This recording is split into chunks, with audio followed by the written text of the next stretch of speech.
Now second contraceptive pills, दूसरा क्या क्या नाम बताया मैंने? सहेली। क्या नाम बताया? सहेली, मेरी सहेली भी बोलते हैं, ठीक है। ये बनाया था central drug research institute Lucknow ने। इसमें नॉन एस्टेरॉइड केमिकल होता है, सेंट्रोमेगन इसमें एक केमिकल होता है, नाम याद नहीं रखना, ठीक है। लेकिन वो जो भी केमिकल होता है वो एस्टेरॉइड नेचर का नहीं होता है, और वो कोई हार्मोन नहीं है, वो नॉन एस्टेरॉइड नेचर का केमिकल है। रही बात कि इसमें जो भी केमिकल है वो केमिकल करता क्या है रे मेरे भाई, वो केमिकल करता क्या है? वो chemical max estrogen receptor, estrogen receptor, max estrogen receptor, ऐसे लिख दो ऐसे, मैक्स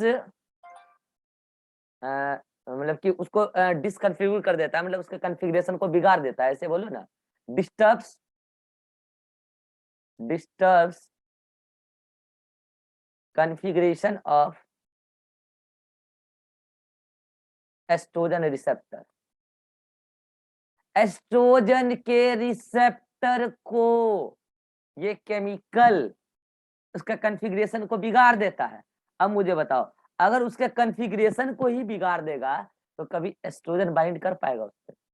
एस्ट्रोजन रहेगा तो भी बाइंड नहीं कर पाएगा। आप समझना, इस गोली का मैंने क्या नाम बोला था अभी? Once a week, once a week, एक वीक में एक गोली लो।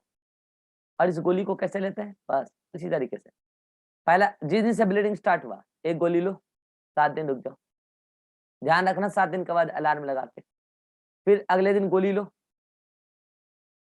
लो 7 तारीख के बाद से, ठीक है, 8 तारीख से मान लो, और कब तक आ जा? 14 तारीख तक, ध्यान रखते चलना बस, लेके 21 तक, 22 से लेके 28 तक। मतलब आप पूरे साइकिल के दौरान कहीं पे भी लो, एक सहेली, फर्स्ट गोली, फर्स्ट सहेली, सेकेंड, थर्ड और फोर्थ, यानी कि महीने में 4 बार, महीने में 4 गोली, once in a week, once a week नाम है टेबलेट का। यानी कि ये 7-7 दिन आप क्या कर रहे हो? जैसे मान लो आप 7 दिन पहला गोली लिए सहेली का, हालांकि इस दौरान एस्ट्रोजन तो आने वाला है ही नहीं, पहली बात। अगर एस्ट्रोजन रहा भी थोड़ा बहुत, उसके रिसेप्टर को एक्टिव नहीं होने देंगे, ले। और जब रिसेप्टर एक्टिव ही नहीं होगा तो कहाँ से कुछ होने वाला है इसमें? कुछ नहीं होगा। अब आ जाओ, पोस्ट ओव्यूलेटरी तो बड़ा क्रूशियल है, इसी दौरान तो एस्ट्रोजन का मात्रा आता है। अब जब इस दौरान एस्ट्रोजन आएगा कहाँ से? पहली बात भाई, आप एस्ट्रोजन प्रोजेस्टेरोन को नहीं आने दे रहे हैं, एस्ट्रोजन का रिसेप्टर ही नहीं है, मान लो एस्ट्रोजन प्रोजेस्टेरोन नहीं आ रहा तो जीएनआरएच मान लो आ गया, मान लो आ गया, जीएनआरएच आ जाएगा निगेटिव फीडबैक से, जीएनआरएच आ गया, एफएसएच आ गया, एलएच आ गया, लो मान लो प्राइमरी सेकेंडरी फॉलिकल भी बन गया और एस्ट्रोजन भी आ रहा है, लो, लेकिन रिसेप्टर ही नहीं उसका एक्टिव, इस रिसेप्टर उससे बाइंड नहीं करेगा, रिसेप्टर एस्ट्रोजन से। और जब एस्ट्रोजन रिसेप्टर से बाइंड ही नहीं करेगा, प्रेगनेंसी का तैयारी हो पाएगा? यूट्रस की मोटाई बढ़ पाएगी? संभव नहीं है। और मैं आपको ये भी बता देता हूँ, सुनो ध्यान से, आपको मैं ये भी बता देता हूँ, जब एस्ट्रोजन अपने रिसेप्टर से बाइंड नहीं कर पा रहा होता है, तब एस्ट्रोजन का सिक्रीशन भी रुक जाता है। और सिक्रीशन ना भी रुके तो क्या ही कर लेगा भाई वो एस्ट्रोजन, मुझे एक बात बताओ ना। अब रही बात कि सर क्या ओव्यूलेशन हो जाएगा? नहीं होगा ओव्यूलेशन, बताते हैं कि मैंने क्या बोला कि एस्ट्रोजन जो आ रहा है इसका रिसेप्टर एक्टिव नहीं है, इसका रिसेप्टर बाइंड नहीं कर रहा है, तो एस्ट्रोजन के सिक्रीशन ही खत्म हो जाएंगे, एस्ट्रोजन भी नहीं आने लगेगा, मतलब कुल मिला के ओव्यूलेशन भी नहीं होगा, ओव्यूलेशन भी नहीं होगा। और जब ओव्यूलेशन नहीं होगा तो फिर फर्दर बाद में प्रोजेस्टेरोन और एस्ट्रोजन भी नहीं आएगा। और अगर थोड़ा बहुत आ भी गया तो हम उसका रिसेप्टर को ही नहीं काम करने देंगे, एस्ट्रोजन का रिसेप्टर ही नहीं काम करेंगे। कुल मिला के आप इसमें क्या कर रहे हो, आप हर दिन इस बात की तैयारी में हो कि एस्ट्रोजन को काम नहीं करने देंगे। और ये तैयारी आप शुरुआत से की हो, और ये तैयारी अगर आप शुरुआत से की हो, दैट मीन्स आपका टारगेट है कि ओव्यूलेशन ही नहीं होने देंगे, क्योंकि एस्ट्रोजन वर्क नहीं करेगा तो एस्ट्रोजन फिर सिक्रीट भी नहीं होगा, और एस्ट्रोजन अगर सिक्रीट नहीं होगा तो फिर क्या होगा? एस्ट्रोजन अगर सिक्रीट नहीं होगा तो फाइनली जो है आपका ओव्यूलेशन भी नहीं हो पाएगा, क्योंकि एलएच का पीक नहीं पकड़ेगा। बोलो, ये है एक एक्शन ऑफ सहेली।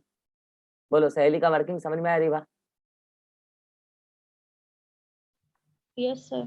चलो, तो यहाँ पे जाके आपका ये समाप्त क्या हुआ? Hormonal method. स्क्रीनशॉट लेना है तो ये भी ले लो।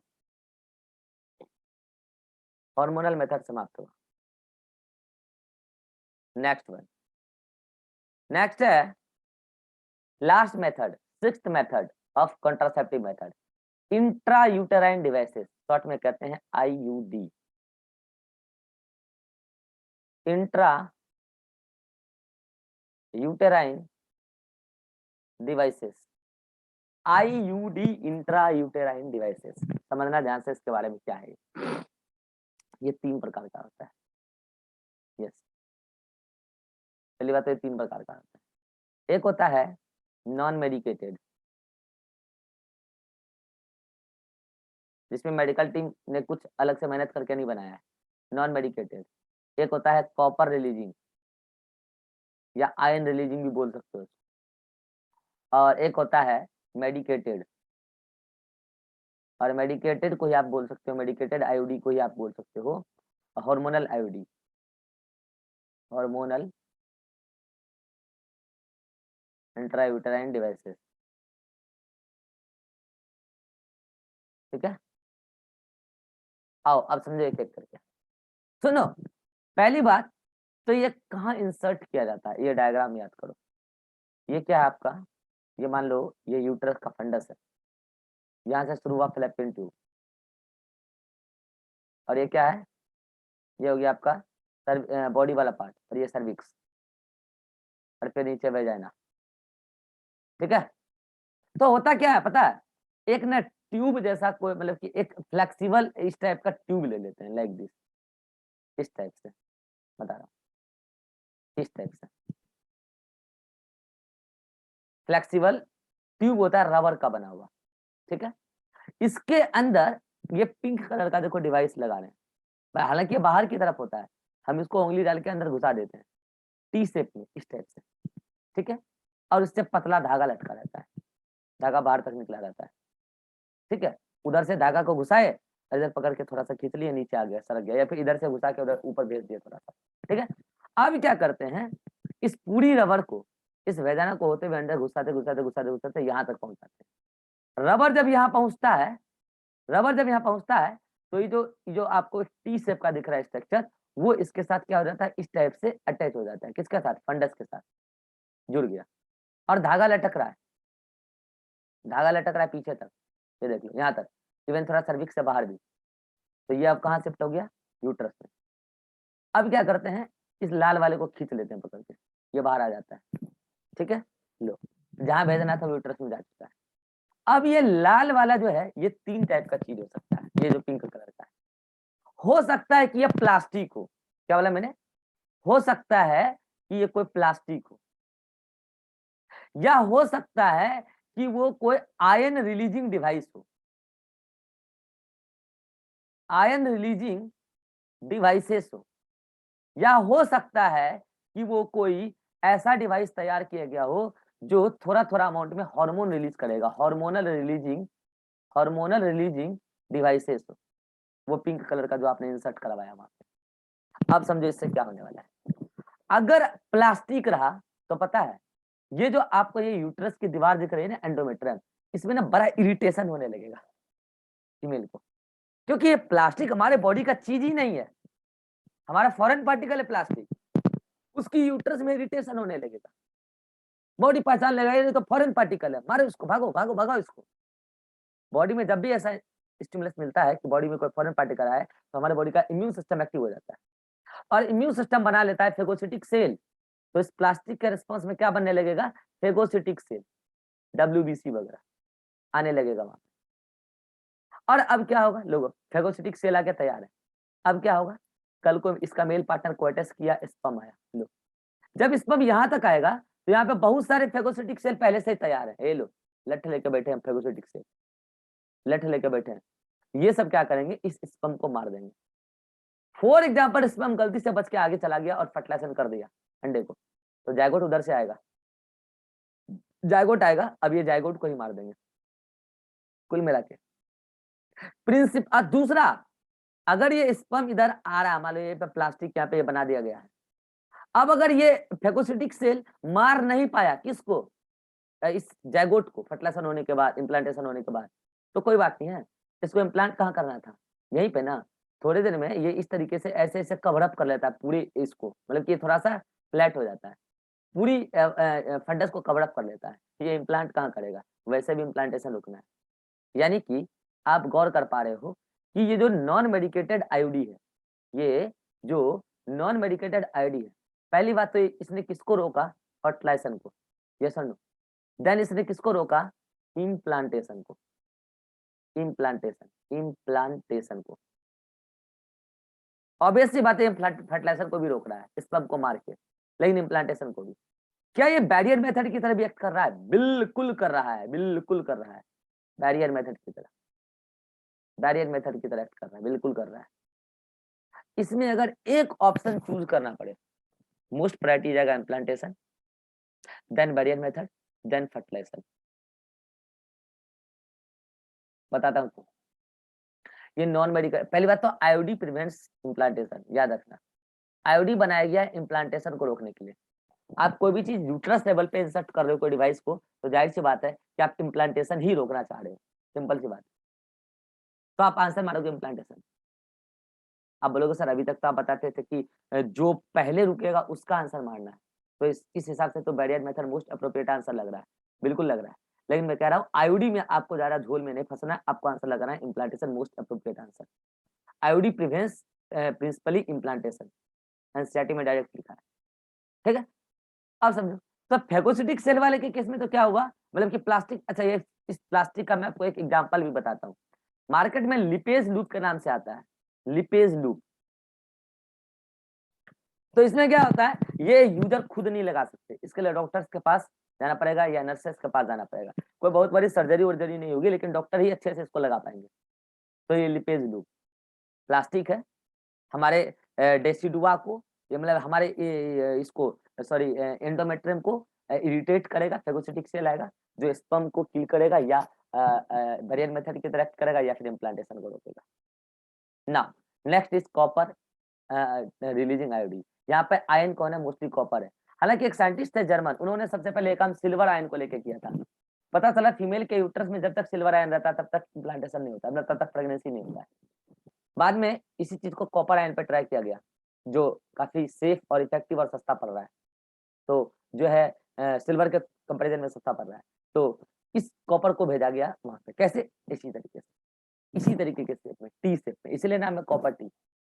कई बार 7 शेप में बेचते हैं। इसका अलग रोल है, ये मान लो पिंक वाला कॉपर टी है, तो क्या होता है, स्पर्म आएगा ना, तो ये इससे कॉपर रिलीज हो रहा है, कॉपर आयन। ये क्या करेगा, ये स्पर्म को कि मोटिलिटी को कम करेगा। क्या करेगा, स्पर्म की मोटिलिटी को कम करेगा। स्पर्म अगर मोटाइल ही नहीं पाएगा, बताओ स्पर्म आगे जा पाएगा नहीं, फर्टिलाइजेशन ही नहीं होगा। आंसर क्या रखोगे यहाँ पे, कि यहाँ ये जो कॉपर आयन है, ये क्या करता है, inhibit inhibit sperm motility, sperm motility. तो आपको क्या लग रहा होगा, प्रिवेंट फर्टिलाइजेशन, प्रिवेंट फर्टिलाइजेशन, बिल्कुल सही बात है। लेकिन फिर से वही बात, ऑल्सो प्रिवेंट्स इम्प्लांटेशन।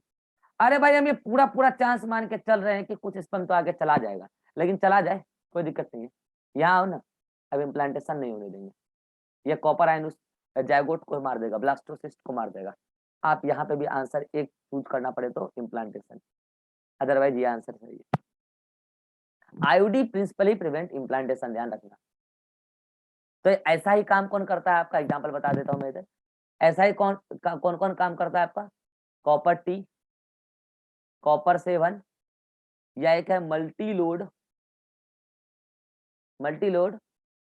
756, नहीं 756, हाँ यही तो होगा, देख लो एक बार, 375, सॉरी 375, मल्टी लोड 375, यह कॉपर 7, उनका ऐसा ही रोल होता है, ठीक है ना। अब मान लो कि ये कोई ऐसा डिवाइस है पिंक कलर वाला, कि वो क्या करता है, एकदम हमारे यूट्रस के आसपास 4 टाइम्स ज्यादा प्रोजेस्टेरॉन रिलीज कर रहा है। उस डिवाइस में प्रोजेस्टेरॉन स्टोर्ड है, 4 टाइम्स ज्यादा प्रोजेस्टेरॉन रिलीज कर रहा है, बहुत ज्यादा प्रोजेस्टेरॉन आ रहा है, रिलीज हो रहा है। अब बोलोगे इससे क्या फर्क पड़ता है सर? फर्क पड़ता है ना। इससे क्या होगा ना, 4 टाइम्स ज्यादा प्रोजेस्टेरॉन आने से, 4 टाइम्स ज्यादा प्रोजेस्टेरॉन आने से यहाँ पे चिपचिपापन होगा। अब बोलोगे तो बढ़िया है सर, चिपचिपापन तो इम्प्लांटेशन के लिए जरूरी है। रुको ना, चिपचिपापन होगा यहाँ पे, और ये पूरा सर्विक्स अरे गहरी तरीके से विस्कस हो जाएगा, विस्कस। अब 2 काम होगा, पहली बात तो स्पर्म आगे ना जा पाएगा इस विस्कस फ्लूइड से, और दूसरा अगर चला भी गया, फर्टिलाइजेशन हो गया, जायगोट बन गया, ब्लास्टोसिस्ट आ गया, भाई मेरे यहाँ इतना चिपचिपा है, यहाँ इतना चिपचिपा है यूट्रस कि यूट्रस पर अब ये ब्लास्टोसिस्ट चिपक ही नहीं पा रहा है, स्लिप हो जा रहा है, मतलब makes uterus unsuitable for implantation. कितना विस्कस कर दिया, समझ रहे हो? तो कुल मिला के क्या बोलोगे, 4 टाइम्स ज्यादा प्रोजेस्टेरॉन क्या कर रहा है? आप ये भी बोल सकते हो कि फर्टिलाइजेशन को रोक रहा है, बिल्कुल रोक रहा है, फर्टिलाइजेशन भी रुक रहा है, लेकिन मेनली क्या रोक रहा है? इम्प्लांटेशन। तो मेन आंसर क्या होगा? इम्प्लांटेशन।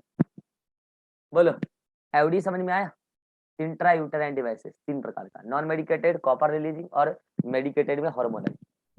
नॉन मेडिकेटेड में फेगोसिटिक सेलेक्टिव हो रहा है, कॉपर रिलीजिंग में स्पर्म की मोटिलिटी को रोका जा रहा है, फर्टिलाइजेशन रुक रहा है, copper T, copper 7, Multiload 375।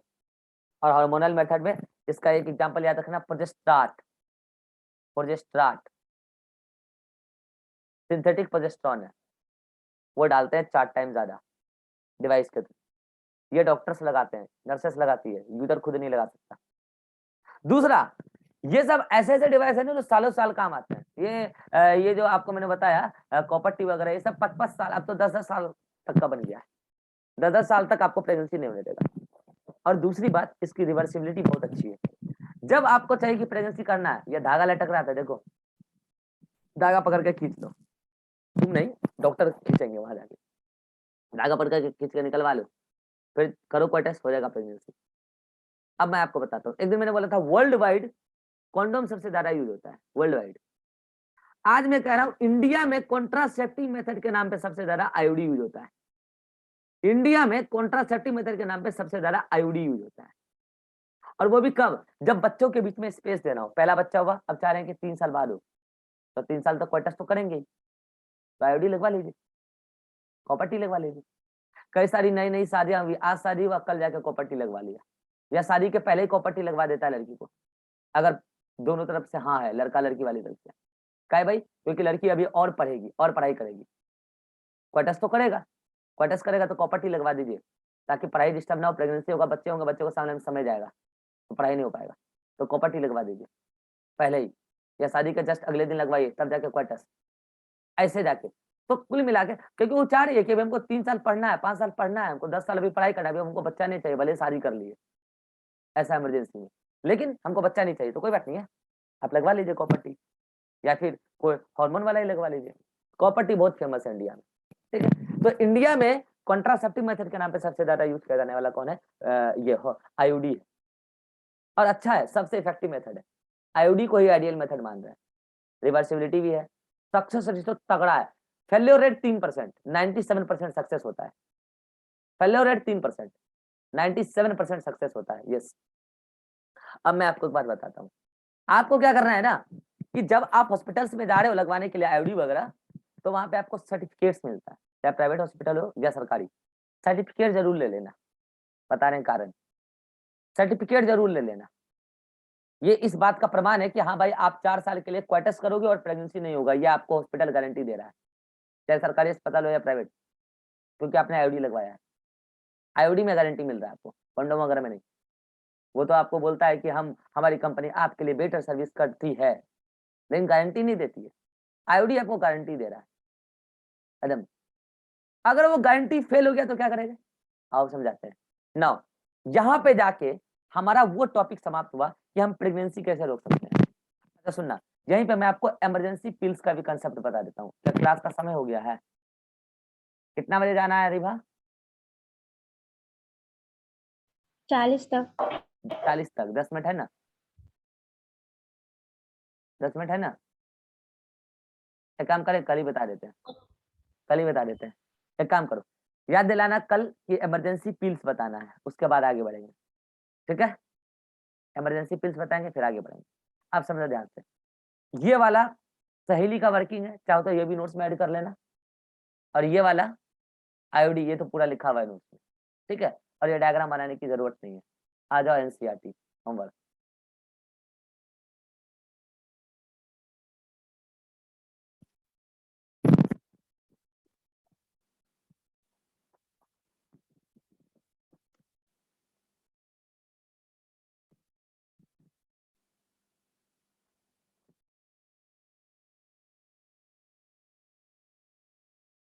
LNG 20 ध्यान रखना, ये एनसीईआरटी में है दोनों, प्रोजेस्टेराट और LNG 20, यहाँ पे LNG 20 लिखना भूल गए।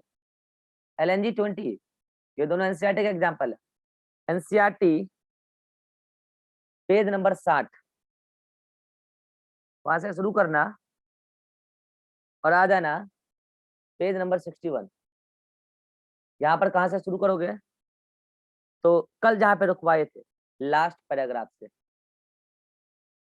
लास्ट पैरा से स्टार्ट करोगे और यहाँ पे पूरे पेज पढ़ लेना, कंप्लीट पेज। चलो होमवर्क लो, कोई डाउट है रिबा? No sir. चलिए मिलते हैं नेक्स्ट क्लास।